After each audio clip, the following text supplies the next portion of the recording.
Sí, va a ser una charla súper cortita, va a ser muy dirigida a vosotros, las familias, porque me preguntáis muchas cosas. Yo trabajo en el Niño Jesús, no soy nutricionista. Yo sé que en la mayoría de las publicaciones, en las poquitas publicaciones que hay sobre el manejo multidisciplinar de la ictiosis o de los trastornos de la diferenciación epidérmica, se habla, siempre hay un apartado dedicado a la nutrición y normalmente ese apartado va de la mano de nutricionistas. Yo he aprendido muchísimo de profesionales que se dedican a la nutrición y que son nutricionistas, pero yo en mi caso soy pediatra y me dedico, bueno, pues específicamente a la nutrición. Yo creo que Ángela, y por eso le doy las gracias, pues tuvo la visión de elegir inicialmente a una pediatra con muchísima experiencia en la nutrición, que fue mi antecesora, la doctora Consuelo Pedrón, a la que también doy un agradecimiento muy importante desde aquí.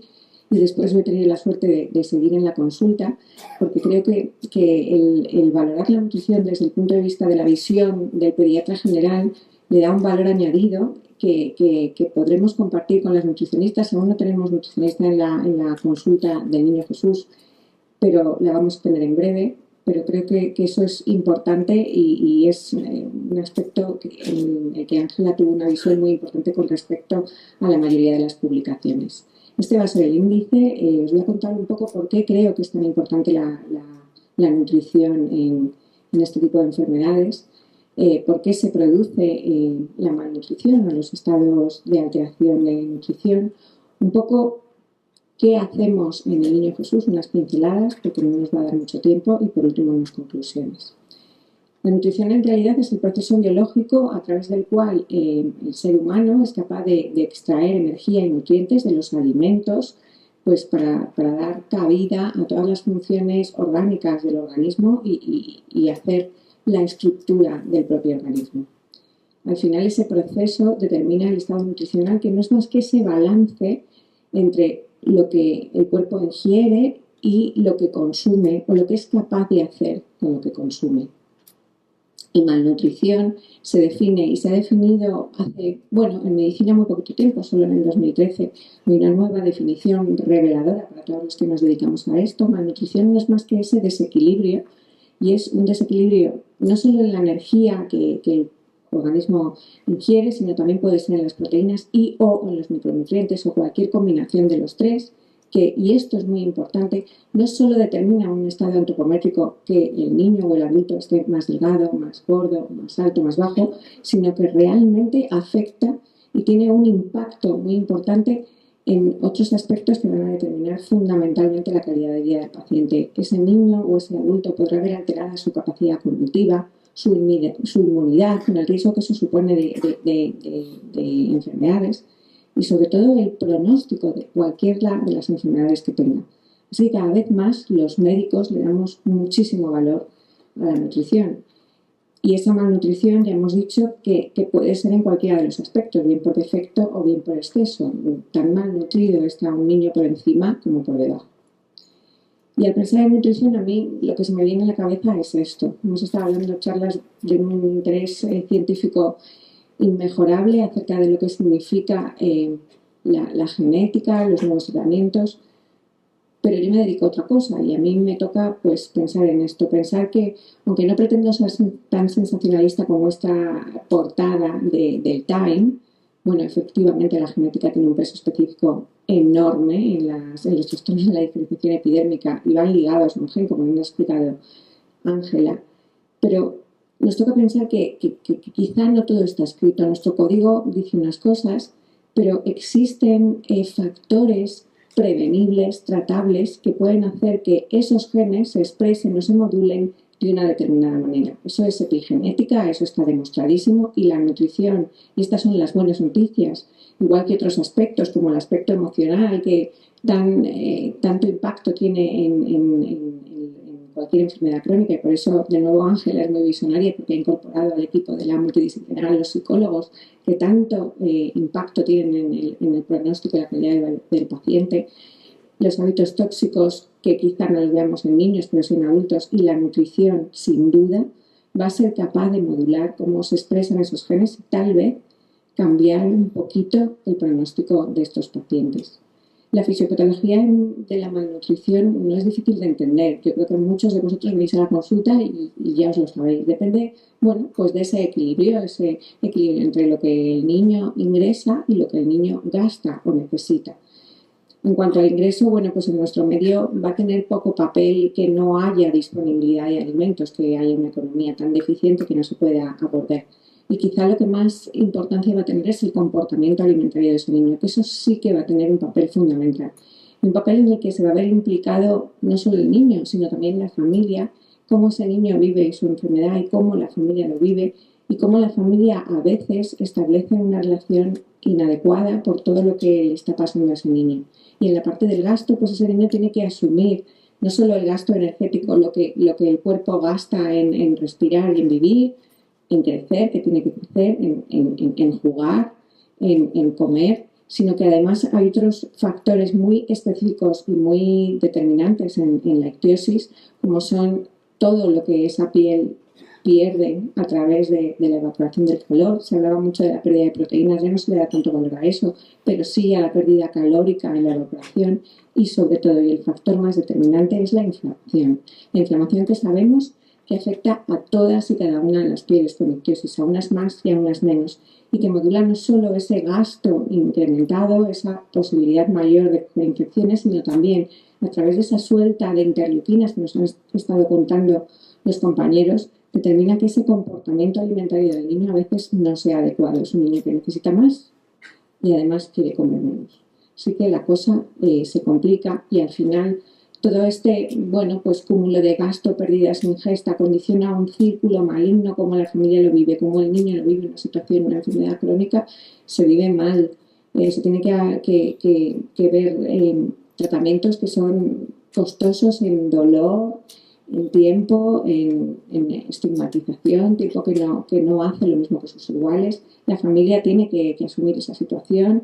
El niño está enfermo muchas más veces porque coges más infecciones y al final es un círculo vicioso que condiciona trastornos de alimentación que vemos muy frecuentemente en estos niños y una malnutrición muy difícil de frenar en algunos casos graves.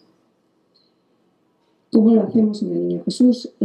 Bueno, pues yo aprendí mucho, ya he dicho, de mi predecesora, y una cosa importante de la consulta que Ángela nos ha enseñado a llevar a cabo es que nosotros vemos al paciente y vemos nuestro ámbito, pero luego nos reunimos todos los profesionales al final de cada una de las consultas y aprendemos uno de otros, y eso me ha valido a mí para ir pues siendo capaz de determinar otros aspectos. Nuestro objetivo en la consulta de nutrición, va a ser intentar que ese niño logre un crecimiento y desarrollo óptimo y sobre todo mejorar el pronóstico en la medida en que podamos de su enfermedad y la calidad de vida a largo plazo. Para eso hacemos una evaluación nutricional completa que incluye, bueno, pues una historia completa. Yo pregunto todo, qué le pasa, qué enfermedades ha tenido, qué come, cómo lo hace.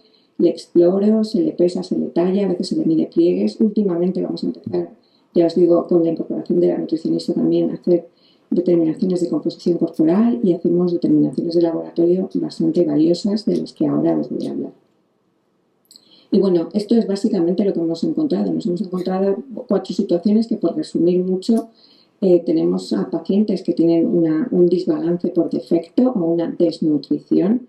Y nuestro objetivo va a ser revertir esa desnutrición, evitar que reaparezca y mantener el crecimiento. Lo vemos en un porcentaje muy amplio de nuestros pacientes y sobre todo en aquellos niños que tienen mayor inflamación y más afectación cutánea y en niños más pequeños. Es obvio, en esos niños el gasto secundario al crecimiento es mayor, con lo cual se va a ver afectado con mayor probabilidad.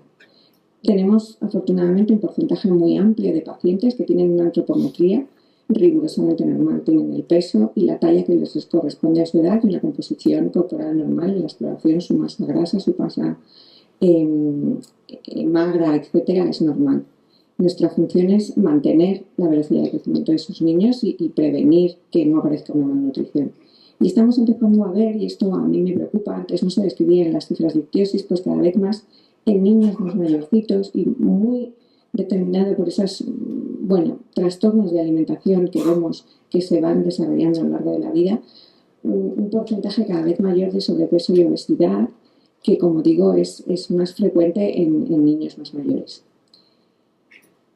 Y luego lo que vemos en un porcentaje amplísimo, y ahora lo vamos a comentar un poquito más detenidamente, son alteraciones de micronutrientes. Fijaos, el 78% de nuestros pacientes tienen alguna alteración analítica en los micronutrientes. Y ahora que está tan de moda esto en las canciones, en los internetes, en los Instagram de los red flags, pues para mí una red flag en la consulta, cuando revisé esto, fue esto. Fijaos, el 76% de nuestros pacientes, o la familia, o nosotros mismos lo identificamos, tiene dificultades de alimentación. Dificultades que condicionan que estos niños en general, y la mayoría de ellos, coman poca verdura y fruta, muy poca, y poco pescado. Esto he puesto lo más frecuente. Pero a mí lo que me deja absolutamente asombrada, y sabéis que tengo una cruzada con eso, es que la mayoría de nuestros pacientes consume más de 2 raciones de ultraprocesados al día. Y más de la mitad de nuestros pacientes, 3 o más, el 40 o el 50% de su valor calórico diario es a base de ultraprocesados. Esto a mí me da mucho que pensar.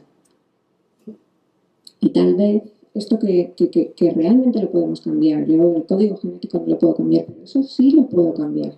Pues a lo mejor esto tiene que ver con lo que estamos encontrando analíticamente.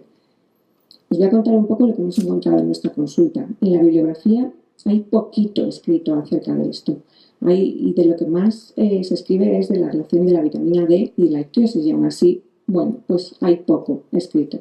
Nosotros hemos encontrado que el 61% de nuestra muestra tiene un déficit de vitamina D, entendido como menos de 20 nanogramos mililitro. Esto hay bastantes discusiones en cuanto se debe poner el dintel. Ahí lo hemos puesto según las últimas recomendaciones, aunque para algunos estudios de dermatología el dintel debería ser mayor.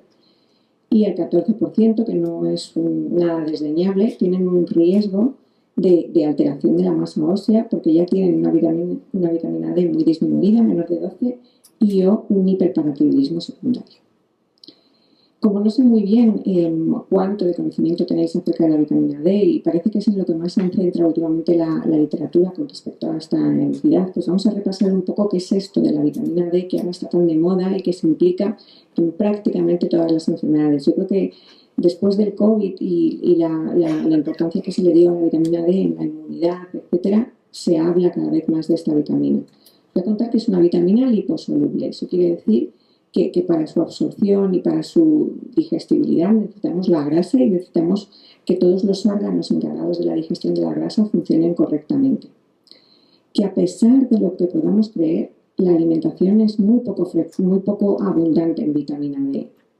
La vitamina D a través de los alimentos va a suponer, bueno, pues un 10% o más en algunas situaciones, pero que es verdad que en la alimentación de los niños se consigue poca vitamina D. Ahora veremos por qué, y es porque existen pocas fuentes naturales ricas en vitamina D. La fuente más abundante en vitamina D es el pescado azul graso, y bueno, pues para conseguir los niveles de vitamina D los niños deberían consumir una cantidad, bueno, casi normal, una recomendación de 3-4 raciones a la semana de pescado azul. Pocos niños lo hacen, muy pocos, y adultos tampoco. Y por eso la fuente principal de la vitamina D va a ser la síntesis cutánea.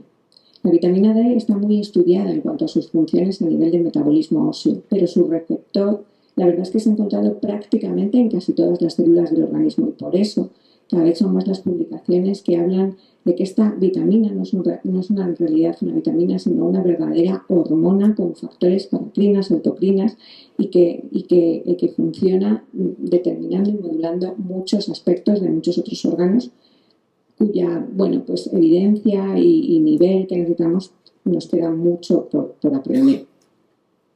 En cuanto al metabolismo óseo, simplemente os diré, como os he comentado, la vitamina D, la fuente principal es la síntesis cutánea. Podéis imaginar que en un trastorno de la diferenciación epidérmica, con esas epidermis tan alteradas, la síntesis de vitamina D se va a ver alterada de manera muy importante.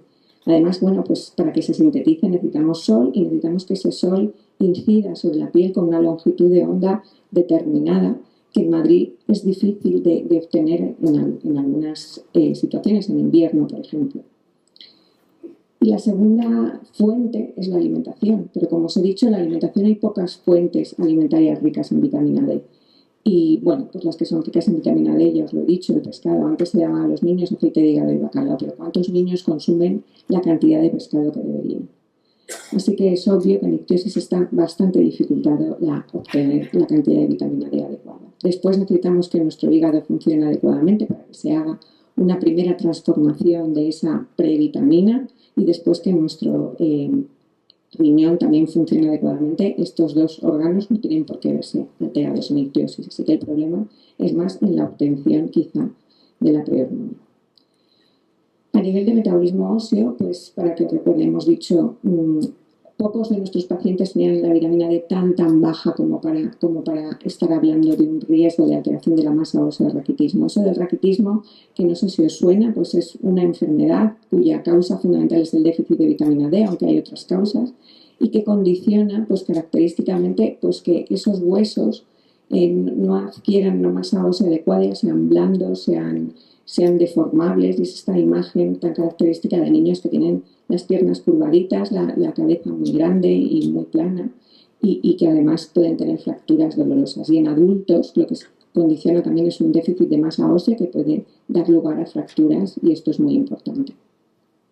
Bueno, pues en nuestra muestra, como digo, el 61% de los pacientes tenían una vitamina D menor de 20, o sea, un déficit. Aunque es verdad que un porcentaje mucho menor tenían esa vitamina D tan bajita como para condicionar un hiperparatiroidismo secundario, o para que pudiésemos pensar que esos pacientes estaban en riesgo de alterar su masa ósea. Y la verdad es que en nuestra muestra, probablemente porque en España y de manera pues sistemática se suplementa a todos los menores de un año, lo sabéis, todos los papás con vitamina D en el primer año de vida, pues la verdad es que afortunadamente no hemos encontrado ningún niño con un raquitismo franco o con valores muy bajitos de vitamina D. La literatura ha relacionado muchísimo la vitamina D con ictiosis. Bueno, muchísimo, en realidad hay 3 artículos y en realidad hay, pues 40 pacientes, que no es mucho.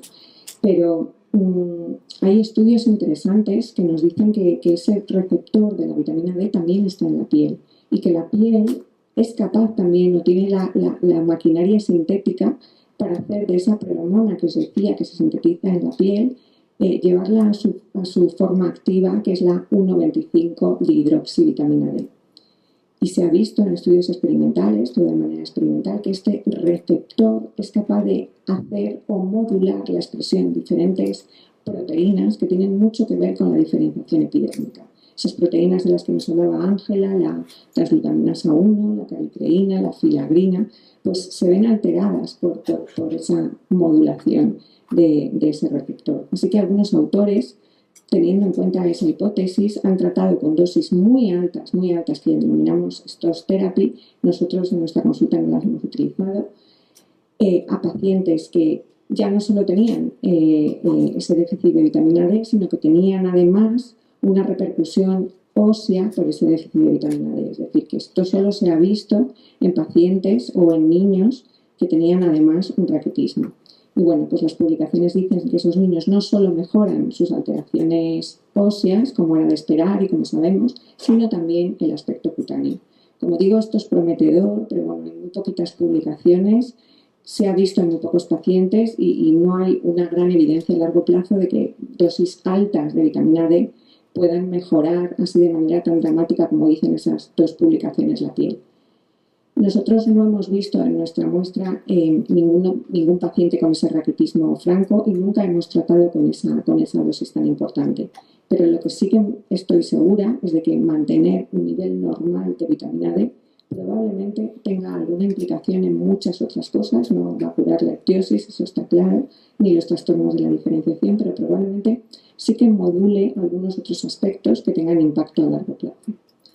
Por citar, porque vamos muy mal de tiempo, algunas de las otras alteraciones que hemos encontrado, simplemente os diré que la segunda alteración más frecuentemente encontrada ha sido el déficit de selenio, seguido del hierro, y después ya muy por debajo otros micronutrientes como el zinc, la vitamina A, el fólico, la B12, los ácidos grasos esenciales, y últimamente hemos encontrado déficit de vitamina C.